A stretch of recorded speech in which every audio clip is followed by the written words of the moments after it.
सोचिए, क्या कोई घर इतनी नफरत और इतना दर्द अपने अंदर समेट सकता है कि वो दशकों तक अपने हर रहने वाले को सताता रहे। आज हम एक ऐसे ही रेलवे क्वार्टर की कहानी में उतरेंगे जिसकी दीवारें सिर्फ ईंटों से नहीं बल्कि खौफनाक राजों से बनी थी। तो ये कहानी है तपन घोष नाम के एक 50 साल के रेलवे गार्ड की, जिनकी जिंदगी उस दिन हमेशा के लिए बदल गई जब उन्होंने क्वार्टर नंबर 11 के सामने से गुजरने का फैसला किया। एक ऐसा घर जिसकी दहलीज पार करने का मतलब मौत को दावत देना था। आसनसोल रेलवे कॉलोनी में एक क्वार्टर था, क्वार्टर नंबर 11, जिससे ना हर कोई दूर ही रहता था। सब कहते थे कि उस घर पर किसी बुरी आत्मा का साया है, एक ऐसी मायूसी है जो किसी को भी वहां बसने नहीं देती। लेकिन जब मित्रा परिवार वहां रहने आया तो यह सिर्फ एक अंधविश्वास नहीं रहा बल्कि एक खौफनाक हकीकत बन गया। मित्रा परिवार अपने साथ एक नई उम्मीद, हंसी और खुशियां लेकर आया था। अरुणाभो के मजाक, शिखा की मुस्कुराहट और प्यू की खिलखिलाहट से ऐसा लगा मानो क्वार्टर नंबर 11 को आखिरकार वो खुशहाल परिवार मिल ही गया जिसका उसे इंतजार था। मगर किसी को अंदाजा तक नहीं था कि ये हंसी खुशी बस चंद दिनों की ही मेहमान है। जो शुरुआत में बस एक परिवार की दुखद कहानी लग रही थी, वो असल में एक ऐसे खौफनाक सिलसिले का हिस्सा थी जिसकी कोई कल्पना भी नहीं कर सकता था। एक ऐसा जानलेवा पैटर्न जो हर बार खुद को दोहरा रहा था। और इस अजीब से सिलसिले का पहला शिकार बने वही खुशमिजाज गार्ड अरुणाभो, एक ऐसा इंसान जो हमेशा दूसरों के चेहरे पर मुस्कान लाता था, पर जिसकी अपनी जिंदगी एक भयानक और खामोश रहस्य बनकर रह गई। बस एक महीना, घर में आए हुए ठीक एक महीना ही हुआ था और एक रात अरुणाभो अपनी ड्यूटी पर नहीं पहुंचे। किसी को नहीं पता था कि उस रात क्वार्टर नंबर 11 के उन बंद दरवाजों के पीछे आखिर हुआ क्या था। जब दरवाजा तोड़कर लोग अंदर गए तो देखा अरुणाभो अपने बिस्तर पर ऐसे सो रहे थे जैसे कोई सुकून भरा सपना देख रहे हों, लेकिन उनकी सांसें हमेशा के लिए रुक चुकी थीं। उनकी इस रहस्यमयी मौत ने पूरी कॉलोनी को हिलाकर रख दिया और उनके परिवार को बिखेर कर रख दिया। 2 महीने गुजर गए, फिर प्रशांत सेन नाम का एक निडर टिकट कलेक्टर उस घर में रहने आया। उसने लोगों की बातों को, चेतावनियों को बस अंधविश्वास कहकर हवा में उड़ा दिया। वो साबित करना चाहता था कि यह सब लोगों का वहम है। मगर उस घर का श्राप वो किसी की हिम्मत या दलीलों से कहां टूटने वाला था। अरुणाभो की तरह ही प्रशांत की जिंदगी की सुई भी ठीक 1 महीने पर आकर अटक गई। एक ही घर, एक ही महीना और मौत का भी बिल्कुल वही तरीका। नहीं, अब ये कोई इत्तेफाक नहीं हो सकता था। अधिकारियों ने उस क्वार्टर पर ताला लगा दिया, उसे सील कर दिया, लेकिन अंदर कैद बुराई अभी भी बाहर आने का इंतजार कर रही थी। महीनों तक वो क्वार्टर बंद पड़ा रहा, वीरान। लेकिन फिर एक रात हमारे नरेटर तपन के साथ कुछ ऐसा हुआ जिसने उनकी रूह कपा दी।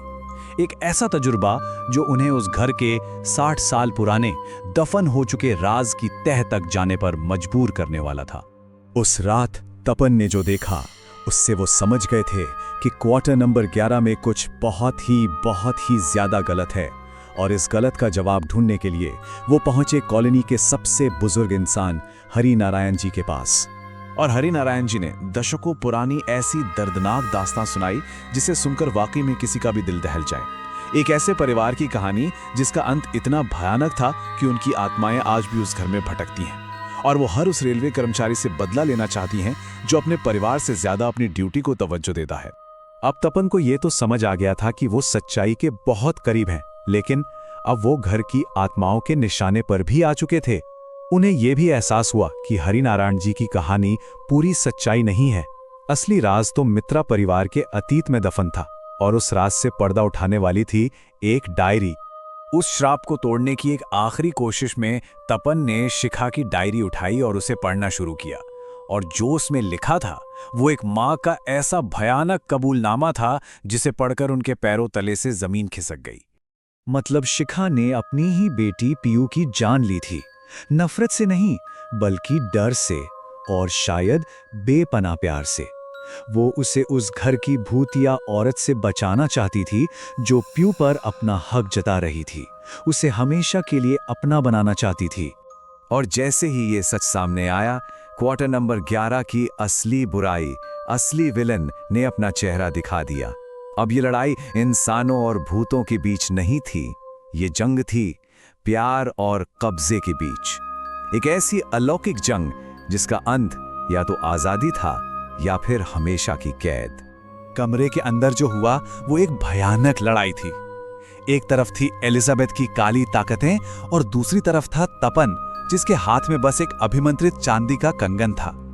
ये अच्छाई और बुराई के बीच एक ऐसी जंग थी जिसमें कई आत्माओं का भविष्य दांव पर लगा था। और आखिर में प्यार नफरत पर जीत ही गया। मित्रा परिवार की आत्माओं ने एक होकर खुद को कुर्बान कर दिया। उन्होंने एलिजाबेथ की सारी विनाशकारी ऊर्जा को अपने अंदर खींच लिया और इस तरह उन्होंने न सिर्फ तपन को बचाया बल्कि खुद को भी उस कैद से हमेशा के लिए आजाद कर लिया। तो लगा कि चलो बुराई का अंत हुआ, कहानी खत्म।